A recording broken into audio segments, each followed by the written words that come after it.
What's going on YouTube? Today we got How Good Was Dr. J. Actually, man, we got another little Dr. J Rucker Park video after this, you know what I'm saying, to check out. It's only a little 4-minute video after this, but we're going to check that out just to give the full, you know what I'm saying, Dr. J experience on this first Dr. J episode, I guess you could say.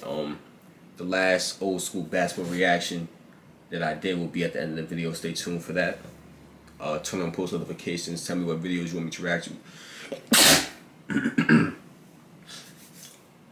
Without further introduction, man, let's get into it. Julius Erving was the first basketball superhero and the first player who transcended basketball and entered pop culture. He was the Michael Jordan before Michael Jordan. He made dunking popular and was the first player with signature sneakers. Here's the video about Dr. J. How good was he actually? Why he was one of the most important figures in NBA history? And where does he rank among the all-time best? Basketball beginnings. Julius Erving made his first basketball steps on the concrete playgrounds of Long Island, where he was born and raised. It was in high school where Julius got nicknamed the Doctor by one of his teammates. Because he was 6'7", with an enormous wingspan and some of the largest hands in basketball history, he got nicknamed the Claw by an announcer in the famous Rucker Park in New York. They also called him the Houdini.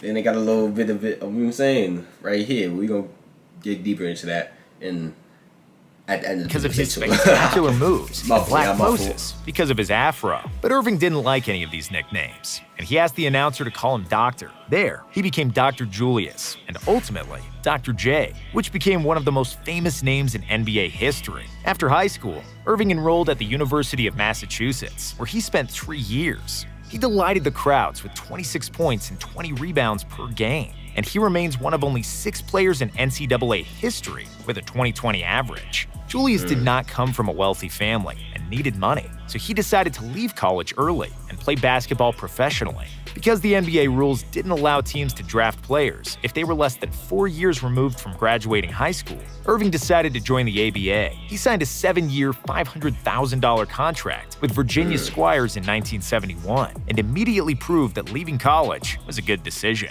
The best player in the ABA. Julius averaged 27 points, 15 rebounds, and 4 assists in his inaugural season, and was named to the second All-ABA team and a runner-up for Rookie of the Year behind Artis Gilmore. In his second year... Hold on, the ABA is the NBA? Wait, I'm confused. What's going on? Because I see the Nets right there. He led the ABA in scoring with 31.9 points per game, and for the first time, Erving realized he might be the best basketball player in the world. I didn't think I might be the most talented player in the world, but after I became a pro, after my second year in Virginia, I thought that there was a possibility that I could offer something unique, Dr. J. And he indeed offered something unique, something never before seen in professional basketball. Dr. J was highly athletic. He glided through the air and finished actions with thunderous dunks. He dunked with the right, with the left, from every possible angle, and further away than everybody was accustomed to. His dunks were also a regular occurrence, and they didn't just happen sporadically, like in the 50s and the 60s. And even when Erving didn't dunk, he was a deep bag of layups, scoop shots, and other acrobatic finishes. He was slippery when driving to the basket and always had a different solution for opposing defenders. Dr. J was the most exciting basketball player in the world, but he only started getting proper media attention after he got traded to the New York Nets before his third ABA season. In 1974, his first year with the Nets, Dr. J led the ABA in scoring once again, pushing his team to the best record in the league. With 27 points, 11 rebounds, and 5 assists per game, Erving was also awarded the ABA MVP. He proved his dominance over the competition in the playoffs and led the Nets to the title, losing just 2 games in 3 postseason series.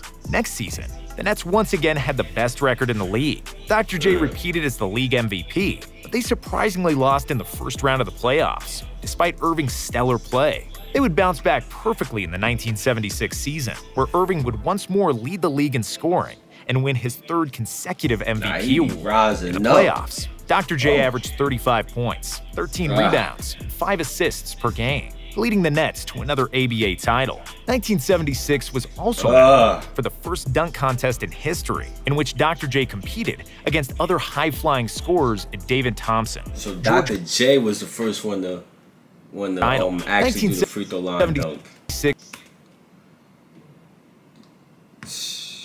was also memorable for the first. I think that's why MJ said Dr. J was the one that told him to back up, and he was the one that actually told him to do the free throw line dunk.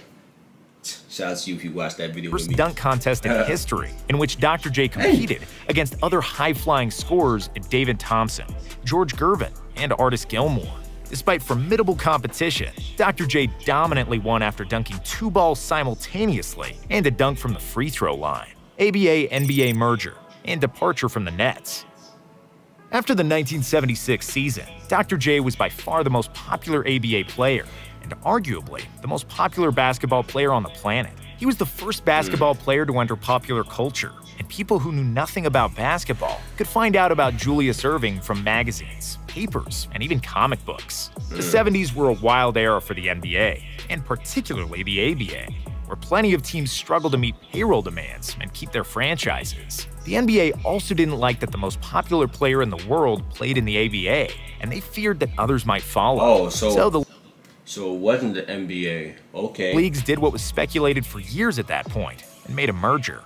The ABA era was now over after 9 years of existence. The Nets, San Antonio Spurs, Denver Nuggets, and Indiana Pacers were absorbed into the NBA for the 1976-77 season, while the rest of the ABA players joined other NBA teams via a draft. Before the 1977 NBA season started, the New York Knicks demanded almost $5 million from the Nets for invading their territory and settling as the second NBA franchise in the city. Between that and the expansion fees for getting to the NBA, the Nets owner didn't have enough money to give Erving a raise that he promised him. After the salary dispute couldn't be resolved, the Nets decided to sell Dr. J to the Philadelphia 76ers for $6 million, only 24 hours before the start of the season. Philadelphia 76ers.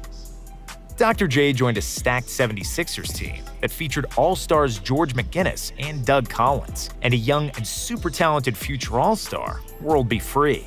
Because the team had so much firepower, Dr. J took fewer shots, and his numbers slightly decreased from his ABA days, and he averaged 22 points, 8 boards, and 4 assists per game. However, he proved that he was the #1 gunslinger in basketball when the All-Star game rolled around. Erving scored 30 points, grabbed 12 boards, recorded 4 steals, and walked away with the MVP trophy. Philadelphia had the best record in the East and got to their first NBA Finals since the Wilt Chamberlain era. However, in finals against Portland, despite 30 points, 7 boards, and 5 assists from Dr. J, Philly couldn't get past Bill Walton, who dominated the 76ers down low, averaging 19 points, 19 rebounds, and 4 blocks for the series. In the next couple of seasons, the Sixers management was trying to figure out how to build the team around Erving, realizing that they don't need so much scoring, but more defense. They transformed from the best offensive team in the league in 1977 and 1978 to the best defensive team in 1979 and 1980. Erving was again given the role of a primary scorer, which showed in the stats. For the 1980 campaign, he averaged 26.9 points per game, the 4th best mark in the league. The Sixers dominated the East and made another trip to the NBA Finals, where they would play against the LA Lakers, the league MVP Kareem Abdul-Jabbar, and the rookie Magic Johnson, who was already the best point guard in the NBA. In Game 4 of a tight series, Erving made the legendary baseline move that would go down as one of the most memorable plays in NBA history. Dr. J drove along the right baseline and jumped in the air aiming to score a layup. When his route to the rim was blocked by Abdul-Jabbar's outstretched arms, Erving brought the ball back down and just continued to glide. He floated in the air until he reached the other side of the hoop, after which he released a soft, underhanded scoop for the score. Here I was trying to win a championship, and my mouth just dropped open. He actually did that. I thought, what should we do? Should we take the ball out, or should we ask him to do it again? Magic Johnson said. Despite Erving's brilliance, Magic would have the last laugh. The Lakers won Game 6 in Philly, with Johnson starting at center, replacing the injured Kareem, and scoring 42 points to lead the Lakers to the title. The 1980-81 season was Erving's greatest individual year in Philadelphia. After averaging 24.6 points, 8 boards, and 4.4 assists per game, he was named the league MVP. The 76ers had the best record in the league, but they blew a 3-1 lead against Larry Bird and the Celtics in their conference finals, losing the last 3 games by a combined 5 points. Close but no cigar theme continued in the 1982 season. It was another dominant year for the Sixers and Dr. J, where Philly avenged their loss to the Celtics in the Eastern Finals. But after they got rid of Bird, here came magic in the finals, and the Sixers couldn't get over the hump again, despite 25 points per game from Irving. It was Dr. J's third finals loss in 6 years with the Sixers, and despite him proving his brilliance, he was running out of time. Irving was 32 years old, and if he was going to win an NBA title, the team needed to make a change. Moses Malone and Fo. Moses Malone was the NBA MVP in 1982, and by the end of that season, he became a restricted free agent. The Sixers offered him $13 million over 6 seasons, which was a reasonable price for the best center in the league. The Rockets' ownership was stingy and short-sighted, and they decided not to match the offer, and the news was treated as a second Christmas in the Irving household.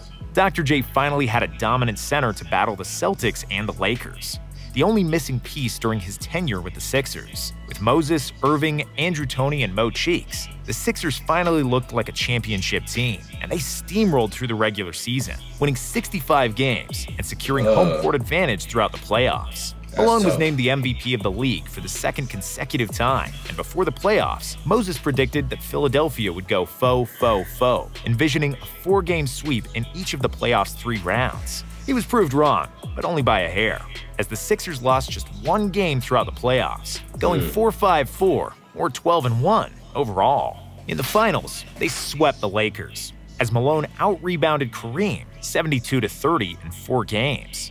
Even though he was now the second-best player on the team, Dr. J had finally won an NBA championship. The Sixers would make the playoffs each time for the next 4 seasons, but they couldn't make another finals. Dr. J kept averaging solid numbers even at the age of 37, when he ultimately retired after the 1987 NBA season. Legacy. Dr. J retired as arguably the best small forward ever at the time, and he is still in the all-time top 5 at his position. He made the All-Star team in the playoffs in each of his 16 seasons, and he scored over 30,000 points in both the ABA and NBA. Apart from scoring, Irving was also one of the best defenders of his era, which is proven by his 2 steals and 1.7 blocks per game over his entire career. An outstanding number for a small forward. 4 MVPs, 6 finals, and 3 titles are the highlights of his career. But he meant so much more to the NBA than that. He was the catalyst for the NBA and ABA merger, and he was the biggest superstar when the league desperately needed one, when basketball games weren't always televised, and when the future of the NBA was in financial jeopardy.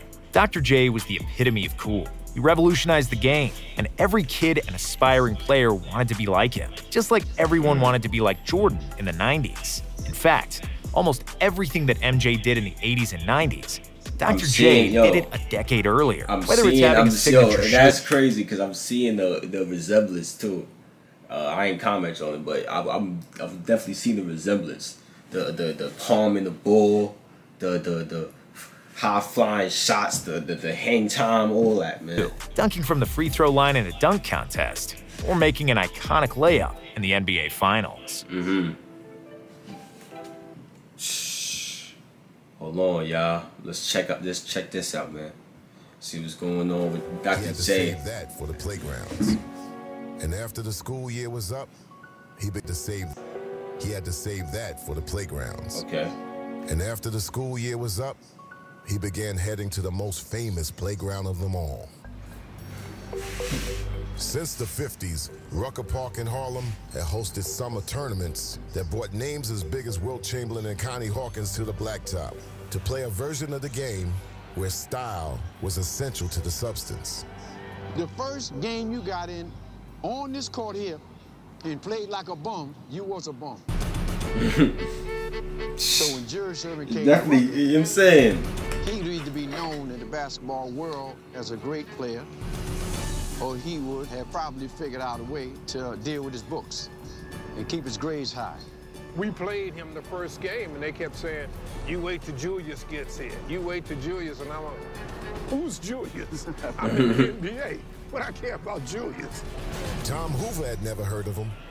But soon enough, the kid named Julius was doing things that no one at the Rucker would ever forget. At the baseline, he dunks, and the guy takes the ball out to throw it the length of the court for a fast break. He jumps up in the air and catches the ball and throws it down. Charlie Scott shot a long shot, and Julius came, took it out of the air, and dunked it. I took it right there. I said, I don't need to see anything else. This was it. People here in Harlem, they really know good basketball. And, you know, if you do something real nice, you know, they show their appreciation. Real, though. He came down one time.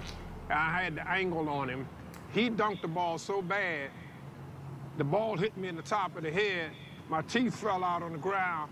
The crowd roared. I had scrambled to grab him off the ground and put him back in my mouth. That helped build his reputation. There was just one thing left for Julius to earn at the Rucker. They would call him different names, Little Hawk. He went over to the announcer and said, I'm not the Little Hawk. That's Connie Hawk.